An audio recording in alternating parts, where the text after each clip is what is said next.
नमस्कार, आंकड़े हमारे फैसला आपका मैं आप सभी का स्वागत है। मैं हूं मनु। भारत का दक्षिण राज्य केरल अपने खूबसूरती और सियासत दोनों की वजह से चर्चाओं में रहता है। इस राज्य के अपने मुद्दे हैं, अपनी भाषा है और अपने कुछ सियासी समीकरण हैं। बड़ी बात यह है कि जिस तरह से राजनीति उत्तर भारत में देखने को मिलती है, केरल में वैसा नहीं जहां मंदिरों के नाम पर वोट नहीं डलते। यहाँ पर सिर्फ जाति आधारित राजनीति नहीं होती है, बल्कि स्थानीय मुद्दे और चेहरे यहाँ खेल बनाते और बिगाड़ते देखे जा सकते हैं। केरल में बीजेपी की दस्तक वैसे तो दिख रही है, लेकिन सीटों के लिहाज से अभी भी मामला शून्य नहीं है, जबकि कांग्रेस के नेतृत्व वाली यूडीएफ की पकड़ सबसे मजबूत है। आज लोकसभा चुनाव 2024 के लिहाज से इस राज्य का जिक्र करना जरूरी है। यहाँ कुल सीट लोकसभा की 20 है। कुल वोटर्स 2,72,00,000 हैं। पुरुष मतदाता 1,32,00,000 हैं। महिला मतदाता 1,40,00,000 हैं। और परिणाम यानी कि मतगणना वोटों की गिनती 4 जून को होगी। वहीं केरल में एक ही फेज में मतदान होगा और वो तारीख है 26 अप्रैल। 26 अप्रैल को सभी 20 लोकसभा की सीटों पर एक साथ मतदान होगा। अगर 2019 के नतीजों की बात करें तो कांग्रेस के पास 15 लोकसभा की सीट, IUML के पास 2 लोकसभा की सीट, केरल कांग्रेस के पास 1, RSP के पास 1, CPM के पास 1 सीट जीतने में वो कामयाब है। बीजेपी का यहां पर खाता भी नहीं खुल पाया। वहीं केरल का जातीय समीकरण भी बड़ा दिलचस्प है। नायर समाज के लोग करीब 15% हैं, एजभा समाज के लोग 28% हैं, ईसाई समाज के लोग 19% हैं, मुस्लिम समाज के लोग 26% हैं और अन्य समाज यहां पर 12% है।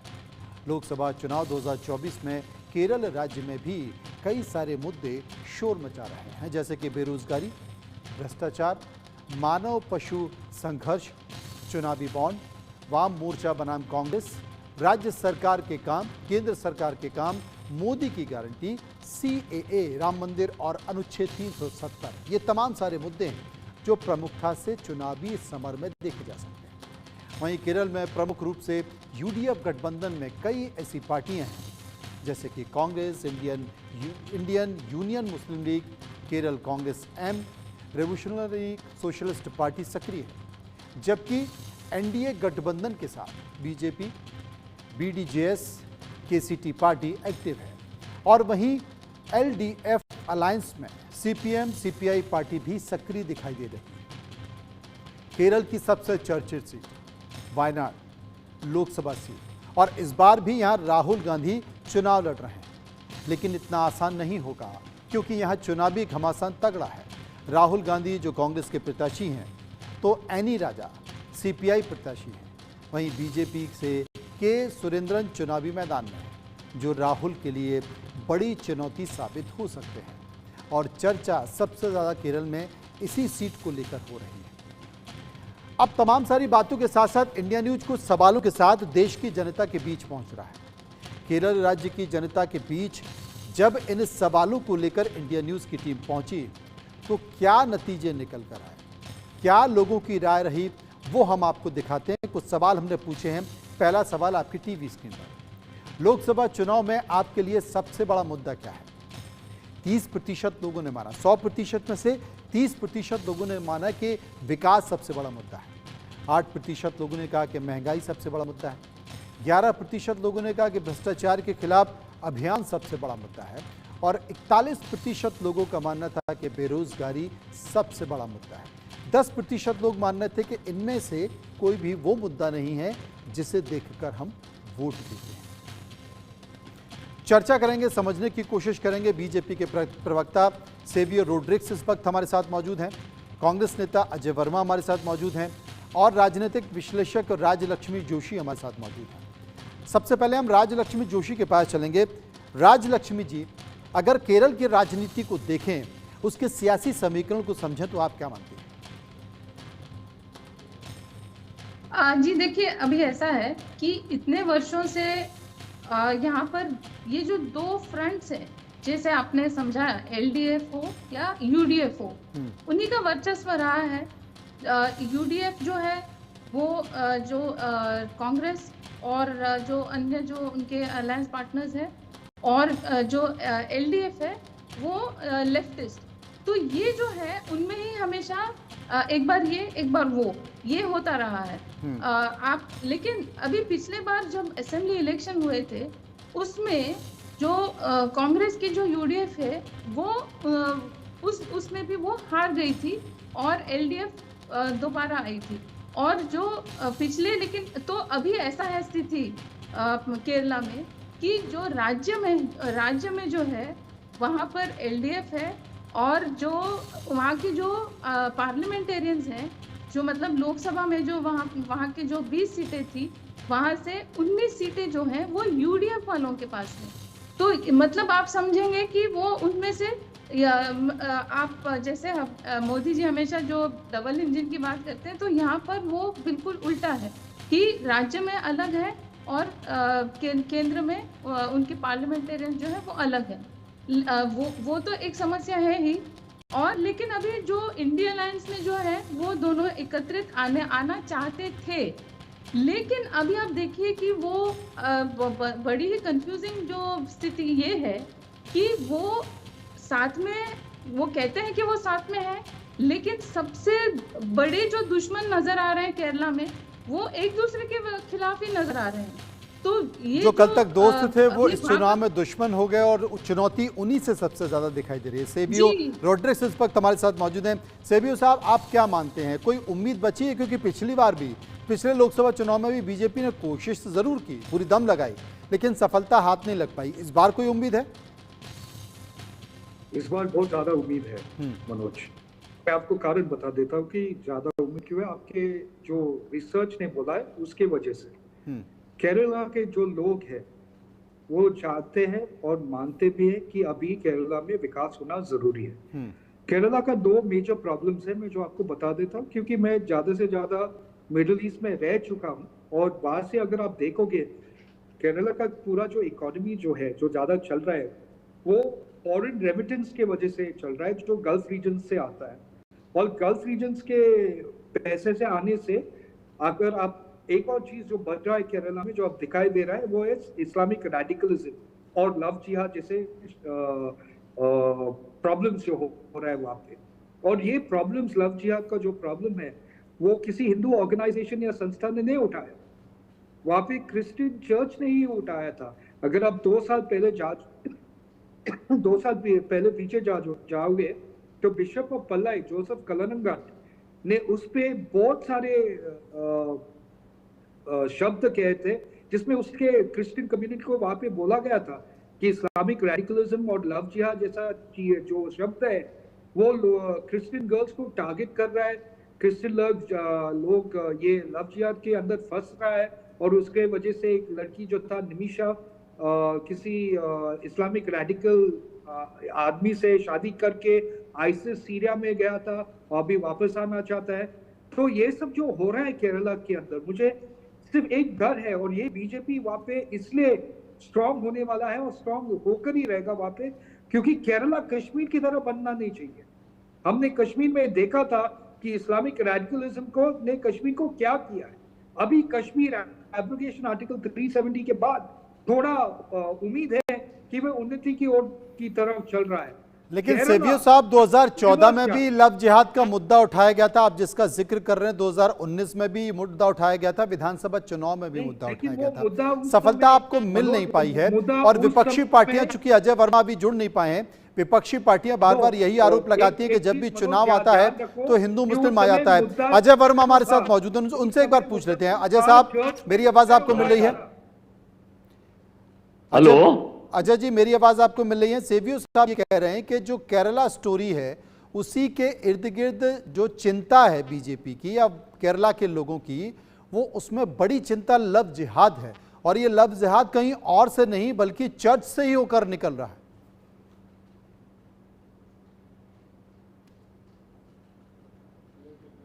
अनम्यूट कर लें अजय वर्मा साहब। देखिए, हो गया क्या अनम्यूट? बिल्कुल हो गया। देखिए, ये भाजपा का ये नया पाठ्यक्रम आया चुनाव जीतने के लिए, और इनके पास यही पुराने रटे रटाए लव जिहाद जो 2014 में एजेंडा इन्होंने रखा था, 2024 में भी वही एजेंडे हैं। देखिए केरला में सबसे ज्यादा साक्षरता है। अभी चर्च ने आवाज उठाया। मैं कह रहा हूं कि थोड़ा मैं सुन रहा था तो मेरी बात ये सुन ले, उसके बाद जवाब दे दे तो बेहतर होगा। बीजेपी ने नहीं उठाया। हेलो, बोलिए अजय जी, आप अपनी बात रखिए। बोलो, कैथलिक सर चर्च इनसे ने तो बोला कहो कि थोड़ा चुप तो रहे, पहले मैं तो बोल लूं, उसके बाद अजय जी एक बार अपनी बात पूरी कर लें, फिर सर्वे के बाकी सवालों पर भी चर्चा कर लेंगे। हाँ, एक मिनट मेरी सुन लीजिए। तो मैं ये बताना चाह रहा हूं सर कि ये इनका नवीन पाठ्यक्रम, ओल्ड पाठ्यक्रम नए रूप में लेकर आ गए हैं। ये केरला में साक्षरता हिंदुस्तान में सबसे ज्यादा है, आपको मालूम होना चाहिए, इन्हें भी मालूम होना चाहिए। और वहां पर जब आप उस हिसाब से कैलकुलेशन करेंगे तो किसी को आप नवीन पाठ्यक्रम, जैसे भाजपा के मेन पाठ्यक्रम इस चुनाव में क्या है, इन्हें पता है, इनका सर्वे आ गया है 190 से 210 से आगे नहीं बढ़ पा रहे। इसलिए तो देश के ज्ञानवान डिग्रीधारी प्रधानमंत्री जी गली मोहल्लों के चुनावों में जा रहे हैं साहब, मीटिंग करने जा रहे हैं। 27 सभा एक स्टेट में कर रहे हैं। आप 50 सीट के ऊपर से जाने वाले नहीं हो कांग्रेस, 50 सीट के ऊपर जाने वाले नहीं हो। बड़े मजेदार बात है। चलिए अजय साहब, मैं सर्वे का दूसरा सवाल ले लेता हूं, लेकिन मजेदार बात है ये कि आपके पास बीजेपी का सर्वे है, बीजेपी वालों के पास कांग्रेस का सर्वे है, और जनता ने जो सर्वे किया है उस पर आप फोकस नहीं कर रहे हैं। चलिए मैं सर्वे का दूसरा सवाल ले लेता हूं। सर्वे का दूसरा सवाल है कि 2024 लोकसभा चुनाव में आप किस आधार पर वोट देंगे? ये हमने किससे पूछा? केरल के लोगों से पूछा। 37% लोगों का मानना था कि हम पार्टी के आधार पर वोट देंगे, 23% लोगों का मानना था कि हम उम्मीदवार के आधार पर वोट देंगे, मात्र 1% ऐसे लोग थे जो धर्म और जाति के आधार पर वोट देना चाहते हैं, 36% लोग कामकाज के आधार पर वोट दे रहे हैं, और 3% ऐसे लोग थे जिनका यह मानना था कि इनमें से जो ऑप्शन है उनमें से कोई नहीं। सेवियर रोड्रिक्स साहब हमारे साथ मौजूद हैं, अजय वर्मा साहब भी हमारे साथ मौजूद हैं, राजलक्ष्मी जी कुछ कह रही थी। राजलक्ष्मी जी आप अपनी बात पूरी कर लीजिए, साथ ही सर्वे के सवाल को भी जोड़िएगा। जी, मैं बताना चाहती थी वो रेडिकलाइजेशन के बारे में। रेडिकलाइजेशन ये कोई मनगढ़ंत कहानी या ऐसा कुछ है नहीं। ये बाकायदा ये ऐसा हुआ है कि एनआईए ने रेड्स मारे हैं और बहुतों को वहां से अरेस्ट किया हुआ है। ये जो रेडिकलाइजेशन हुआ है ये इस पर चुप्पी साधी हुई है कांग्रेस और लेफ्ट ने, लेकिन इसका मतलब ये नहीं है कि अरे सर मैं ये बताऊं थोड़ा सा आपको, मैं भी बीच में बोलूं। अजय जी, आप जो अनुरोध कर रहे थे सारियो जी से, मैं आपसे वही अनुरोध करती हूँ कि मेरी बात सुन ले, फिर आप बात। चलिए आप अपनी बात कर लीजिए। हाँ, कर लीजिए जी। तो ऐसा है कि एनआईए ने जो जितने भी अरेस्ट वगैरह किए हैं ये कोई मनगढ़ंत कहानी है नहीं।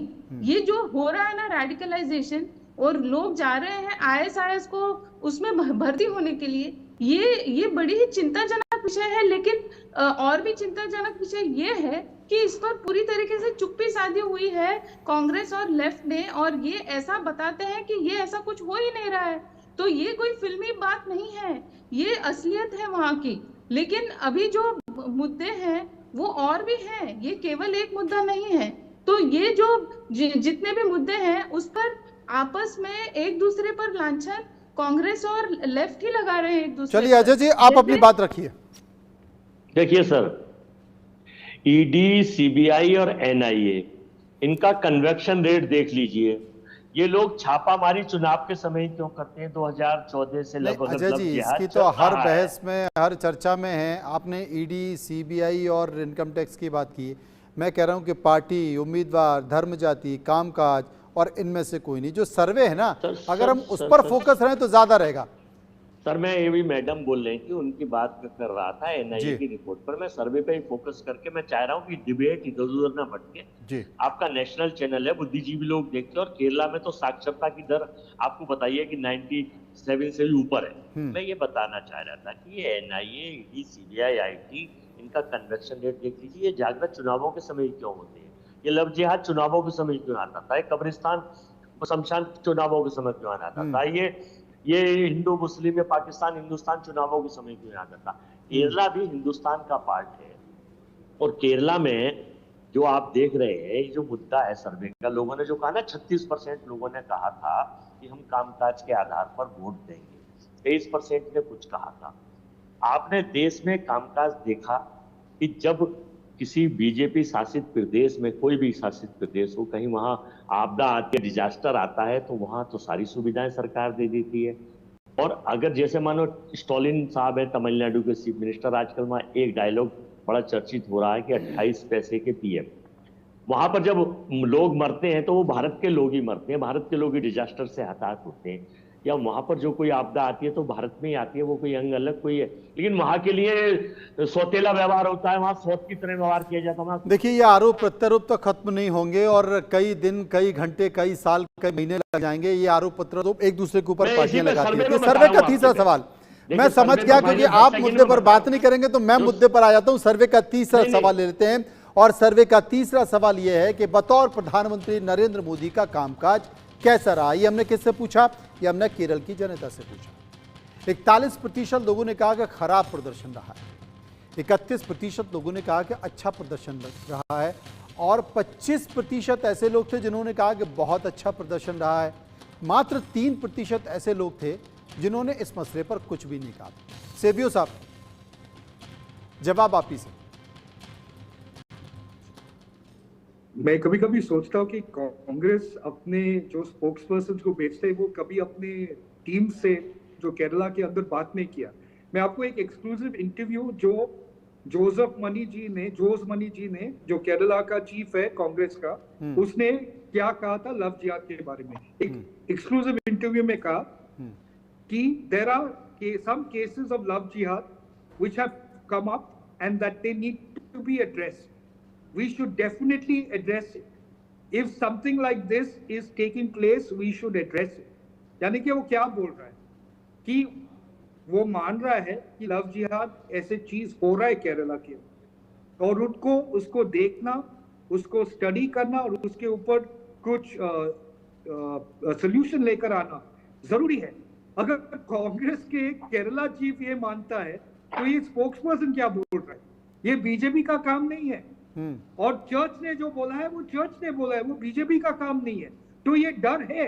अगर आप अपने ही जो रिसर्च देख रहे हो, आपके रिसर्च बोल रहा है कि उम्मीद है नरेंद्र मोदी के ऊपर, उम्मीद है कि केरला कश्मीर की तरह नहीं बनेगा। अरे नरेंद्र मोदी जी के कामकाज के बारे में कुछ कहेंगे? और मुझे ये इतना अच्छा सर्वे है, उस पर कुछ बताइए, कुछ प्रकाश डालिए। इस प्रकार इस समय ये सेवियर साहब कौन है? बहुत ही अच्छा हो। ये बीजेपी के प्रवक्ता हैं अजय जी, सेवियर साहब, सेवियर रोड्रिक्स। तो सर जो बीजेपी से स्क्रिप्ट लिखी आएगी, जो वहां से एक सीडी ने दे देते हैं सुबह लिखकर आईटी सेल, ये उसे ही तो पढ़ेंगे आप, और मेरा कहना कोई मानेंगे? सेवियर साहब ये तो उसे ही दिखाएंगे, उसे ही बताएंगे, उसे ही गाएंगे, उसे ही बजाएंगे। अरे तभी तो मैं कह रहा हूं अजय साहब, तभी तो मैं कह रहा हूं उन मुद्दों पर चर्चा ना की जाए जिसमें पूरे देश में बहस छिड़ी हुई है। हम बड़े बेहतर तरीके से जो जनता की राय है पूछो ना कि 41% लोगों ने कहा किसने क्या कहा है वो सामने, उस समीकरण पर बात करेंगे, उसके बाद फिर उसमें से कुछ निकालें तो समझ में आता है। आप चर्चा ही नहीं कर रहे उस पर। अजय वर्मा, ये तो नवीन पाठ्यक्रम भाजपा के आईटी सेल से लेकर आए हैं। भगते रहे तो यार कुछ नहीं लेकर आते। People of the Kerala was voting in favour of आलू के this is the question mark. आप लोग चलिए, तो सर्वे का चौथा सवाल ले लेता हूं। कंटेंट नहीं है, मैं समझ गया। सर्वे का चौथा सवाल ले लेता हूं। सर्वे का चौथा सवाल है कि लोकसभा चुनाव में मोदी फैक्टर कितना काम करेगा। 18% लोगों का मानना था कि थोड़ा काम करेगा, 25% लोगों का मानना था ज्यादा काम करेगा, 22% ऐसे लोग थे जिनका कहना था कि बहुत ज्यादा काम करेगा, और 31% ऐसे लोग थे जिन्होंने कहा कि बिल्कुल काम नहीं करेगा। मात्र 4% लोग ऐसे थे जिनका कहना था कि इस पर हम कुछ नहीं कर सकते। राजलक्ष्मी जी, इस सर्वे पर आपकी राय? लगता है कि केरल जैसे स्टेट में जहां पर भाजपा का जैसे अस्तित्व था ही नहीं इतने वर्षों से, मतलब उनकी जो ऑर्गेनाइजेशन थी लेकिन उनके कोई एमपी या एमएलए नहीं थे यहाँ पर, तो राज्यसभा में थे लेकिन लोकसभा में से तो कोई चुन के गया नहीं था। ऐसे राज्य में मतलब जहाँ पर पूरा का पूरा सपोर्ट यूडीएफ और एलडीएफ को है, वहां पर केवल 31% लोगों ने कहा कि उनको उन्होंने क्या कहा कि बिल्कुल नहीं काम करेगा पीएम मोदी जी के विषय में, तो केवल 31% ने मतलब उनको नकारा है, तो ये मुझे 41% ने नकारा है। अजय जी ने शायद वो सर्वे देखा नहीं जो आप बता रहे हैं मनोज जी। 31% लोगों ने कहा कि बिल्कुल काम नहीं करेगा, 18% लोग कह रहे थे थोड़ा सा काम करेगा, 25% लोग कह रहे थे कि ज्यादा काम करेगा और 22% लोग कह रहे थे कि बहुत ज्यादा काम करेगा। तो 25 और 22 अगर मिला दें, यानी कि ज्यादा और बहुत ज्यादा मिला दें, तो मुझे लगता है कि केंद्र के हिसाब से, उनकी योजनाओं के हिसाब से लोगों के मन में एक उम्मीद है बीजेपी को लेकर। जी बिल्कुल, केवल 31% ने कहा है कि बिल्कुल नहीं चलेगा, तो वो केरल जैसे राज्य के लिए तो ये बहुत ही बड़ी बात है। मतलब इसका मतलब ये है कि लोगों ने उनको स्वीकारा है। मतलब वरना तो ऐसा होना चाहिए था कि पूरी की पूरी 70 या 80%। और अजय जी खुश होने के लिए ख्याल अच्छा हो सकता है कि 31% बिल्कुल नहीं और 18% थोड़ा, आप इन दोनों को मिला दीजिए तो आपको अच्छा लगेगा। चलिए सर्वे का 5वां सवाल मैं ले लेता हूं। 5वां सवाल यह है कि आपके लिहाज से 2024 लोकसभा चुनाव में किसकी सरकार बनेगी? भाजपा और सहयोगी दलों की? ये केरल के लोगों से हमने पूछा है। भाजपा और सहयोगी दलों की 35% लोगों का मानना था। कांग्रेस और सहयोगी दलों की 51% लोगों का मानना था। क्षेत्रीय दलों की साझा सरकार बनेगी 5% लोगों का मानना था और मात्र 9% लोग ऐसे थे जो इस मसले पर कुछ भी कहना नहीं चाह रहे थे। अजय जी, ये आंकड़ा फिलहाल आपके पक्ष में जा रहा है। देखिए, मैं पक्ष और विपक्ष तो आपकी मेहरबानी कहूं या सर्वे वालों की मेहरबानी कहूं, लेकिन ये एक्चुअलिटी दिखाई है। वरना इस मित्र मीडिया के जमाने में जितने सर्वे आ रहे हैं वो कहीं ना कहीं प्रभावित इस उससे है कि उनको कितना सरकार ने फंडिंग किया है। लेकिन मैं कार्तिक भाई का धन्यवाद करूंगा कि इनका चैनल निष्पक्ष होकर चीज दिखा रहा है और आप जैसे एंकर उसको निष्पक्षता के साथ प्रदर्शित भी कर रहे हैं। एनडीए में एक्चुअली में खलबली मची हुई है सर जी, आप समझ लीजिए। इनके पास जो सर्वे मेरा नहीं है, ये जो हमने जानकारी ली है, मैं कई स्टेटों में घूम चुका हूं। मैं पिछले 40 साल मैं कांग्रेस का, youth Congress, NSUI Congress, man प्रवक्ता पार्टी, विभिन्न पदों पर रहते हुए मुझे 40 साल से ज्यादा हो गए पार्टी के संगठन और सेवा करते हुए। ये अलग बात है कि मैं प्रधानमंत्री, राज्यसभा या लोकसभा नहीं पहुंच पाया, लेकिन वर्कर था, वर्कर हूं, वर्कर रहूंगा। अब भविष्य में कुछ बन गया तो आपकी मेहरबानी होगी। तो जो ये सर्वे आप दिखा रहे हैं यार, 51% लोगों ने कहा, ये बिल्कुल सही कहा है, क्योंकि वर्तमान सरकार ना युवाओं का ख्याल रख रही, ना बेरोजगारों का ख्याल रख रही, ना महिलाओं की सुरक्षा पर ध्यान रख रही। पहलवान बेटियां देख लो। ये भी सच है कि देश की सरकार अकेले केरल से नहीं बनती है। नहीं, देश की सरकार 30 स्टेट प्लस 5 टेरिटोरियम उनसे बनेगी, लेकिन one of them is Kerala. शरीर का एक अंग केरला भी है, जहां सबसे ज्यादा साक्षरता, सबसे ज्यादा लिटरेसी रेट हिंदुस्तान का लकीली केरला से ही है, यूपी से नहीं है। यूपी में तो नारे लग। आपकी राय? अच्छा मनोज, मेरे आंख से पानी निकल आ रहा है कि इसके विचारों से, कि इतना सेवा कर रहा है कांग्रेस के लिए, पिछले साल 40 साल से सेवा कर रहा है, और इसलिए कांग्रेस का जो आंकड़ा है वोटर्स का बहुत कम होता जा रहा है। आप एक काम करो, काम मत करो कांग्रेस के लिए, क्योंकि ज्यादा फायदा नहीं होगा। ओके, लेकिन मैं आपको एक सच बता देता हूँ वर्मा जी, जो आपने बोला है ना जो बीजेपी के बारे में, बीजेपी ने अपना इनिंग्स ना अभी केरला में शुरू किया है और आगे बढ़ेगा। लोगों को पसंद आ रहा है, 14 से शुरू करा हुआ है। मोदी जी में एक उम्मीद है। और एक महामानव आए थे, एक वास्को डिगामा साहब 2014 में गुजरात से आए थे। एक सच जरूर बता दूं, शुरू करा 2014 से, केरला को कश्मीर हम कभी नहीं बनने देंगे। केरला को कश्मीर हम कभी न बनने देंगे। हमने कभी नहीं कहा, ये आपके प्रोपेगेंडा टीम है जो केवल ये दिखा के प्रचारित करके वोट लेने के लिए आते हैं और फिर अपने 4 मित्रों को चुनाव जिताते हैं, उनका बिजनेस बढ़ाते हैं। और राजलक्ष्मी जी, आप अपनी प्रतिक्रिया दे दीजिए छोटी सी। राजलक्ष्मी, चंदा लो, धंधा दो। जी मेरे लिए, अरे यार आप बोलते जी आप बता दीजिए। बोलते जा रहा है जी। देखिए, ये आलोक जी तो केवल भ्रमित ही कर रहे हैं। जैसे मैंने कहा कि अभी जो पिछला आपका सवाल था, उसी तरीके से अगर केवल 51% लोग, और वो भी यूडीएफ और एलडीएफ दोनों मिलाकर, इतने सारे लोगों ने मिलाकर अगर 51% उन्होंने ये कहा है कि ये इंडी गठबंधन आएगी, तो फिर इसका क्या मतलब है? आप कैसे मान रही हैं कि यूडीएफ एलडीएफ मिले हुए हैं? कम से कम किसी को बात करने की एक मौका दे दीजिए ना प्लीज।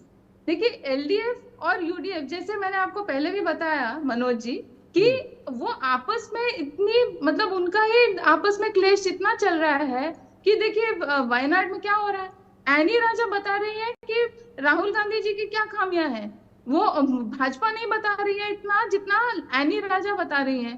तो वो बता रही है कि राहुल गांधी जी टूरिस्ट के जैसे आते हैं, उनको उधर के ग्राउंड सिचुएशन से कोई लेना देना ही नहीं है। चुनाव जीतने के लिए कुछ भी झूठ बोलेगा डीके राजा साहब के मैसेज हैं। चुनाव जीतने के लिए तो रणनीति, उनका जो क्लेश है उसमें से टोटल उनका कितने सीट्स आएंगे उनके, वो तो पता ही नहीं है किसी को। वो तो पता नहीं, लेकिन इंतजार करना पड़ेगा। अपनी अपनी बातें, अपने अपने दावे। बहुत बहुत शुक्रिया करेंगे सभी मेहमानों को जो हमारे साथ इस पूरी परिचर्चा में जुड़े रहे, सर्वे में जुड़े रहे, अपनी अपनी राय दी। बहुत बहुत शुक्रिया। और अब बात करते हैं